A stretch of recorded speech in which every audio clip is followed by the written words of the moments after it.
The mid-17th century was a violent time for countries across Northern Europe. Scotland, Ireland, and England, which also included Wales at the time, were locked in combat with one another in the War of the Three Kingdoms. While vying for control abroad, England suffered additional internal warfare. In England alone, these conflicts claimed around 200,000 lives, 4.5% of the population, with many more occurring in the surrounding countries. The death and destruction from these wars, combined with a leader, King Charles I, who was largely preoccupied with his own self-interest, brought about a general lack of authority throughout England.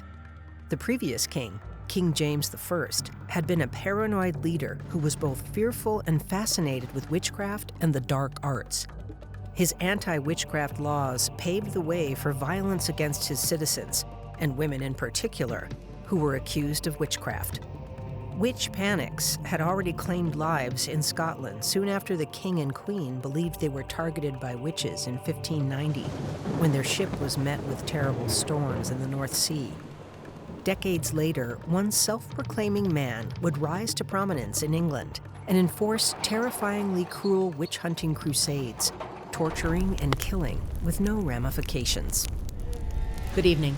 My name is Dominique DeBell, and tonight I'm bringing you a solemn tale of persecution and destruction brought about by the actions of a man who believed himself righteous. Matthew Hopkins assumed the title of England's Witchfinder General in 1645 after a failed stint as a lawyer.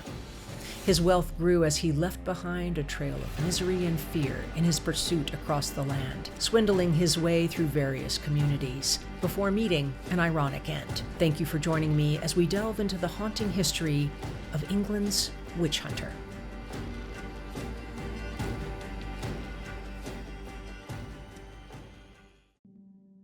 Historians believe that Matthew Hopkins was born in the 1620s in Suffolk, England, where he lived out his childhood before moving to Essex. In the decades before Hopkins's birth, King James had already taken a hardline stance against devil-worshipping and witchcraft, and had even commissioned witch trials in Scotland. Victims of these trials included Gillis Duncan, who was tortured and executed after her employer grew suspicious of her methods of healing the sick, which appeared to be well beyond her own training. During her torture, she gave other names, including Agnes Sampson. Agnes was tortured with sleep deprivation, forced to stay awake for days while wearing a witch's brindle. This was a torture device in which prongs were anchored to the wall and inserted into the mouth, rendering speech impossible. After a confession was eventually forced out of her, she was strangled and then burned.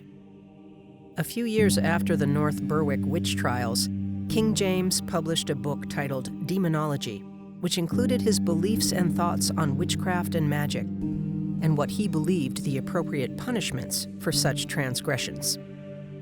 He later persuaded Parliament to pass the Witchcraft Act of 1604, which assigned death as a proper punishment if an individual could claim victimhood of witchcraft. King James's paranoia and fear of witchcraft set a tone for English society that would simmer for the next few decades, and the Witchcraft Act provided clear definitions of dark magic and its consequences, which allowed individuals like Matthew Hopkins to take enforcement of the law into their own hands in the years to come. Hopkins's time working as a lawyer in Essex was brief, and it was believed that he was largely unsuccessful in his practice. He had a Puritan background, and his father, uncle, and brother were all Puritan clergymen. Along with his faith, Hopkins had a passion for fighting against the works of the devil. While still in his 20s, Hopkins moved to the town of Manningtree and found a new money-making venture in the process. In March of 1644, Hopkins alleged that he discovered a handful of witches in the town who he claimed tried to murder him. He believed they were practicing their craft near his home, and he could hear them discussing their work with the devil. Some sources claim that it was actually another man named John Stern who initially raised suspicions of witchcraft in Manningtree and enlisted the help of Hopkins. Regardless, Hopkins had found his new profession in witch discovery and persecution, and he wasn't afraid to bend the truth in order to accrue more profit for himself. By 1645, Hopkins, Stern, and a third assistant began traveling around eastern England, charging each town around 20 shillings to draw out witches from their communities. After their discovery, they would gain their confessions by torture and have them executed by hanging.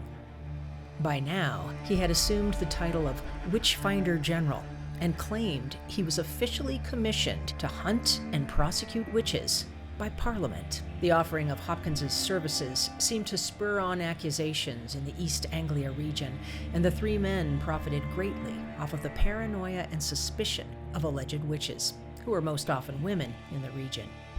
But Hopkins also used a few methods and tricks to keep their witch-hunting scheme prosperous. While Hopkins's methods, some of which were straight from King James's demonology, were considered tamer than methods used in other parts of Europe, his strategies for forcing confessions out of supposed witches were plenty brutal. But Hopkins and his assistants first had to confirm the suspicions of the townspeople and convince anyone who may have been in doubt. During this time, many people believed that witches could be impermeable to blades and that they would not bleed or be wounded by cutting or stabbing their skin. They were also suspicious of any kind of skin deformities on the body. Hopkins himself pointed out that a skin irregularity was essentially a feeding nipple for imps.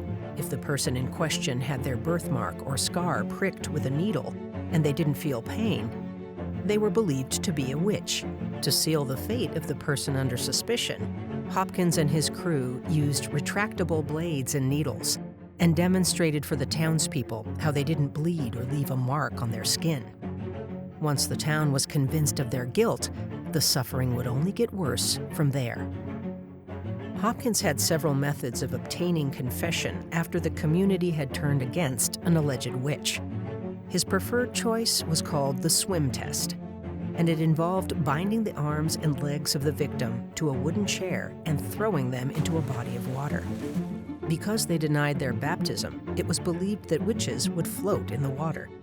Of course, it's likely that the naturally floating wooden chair Hopkins used helped further assure that the accusations were verified.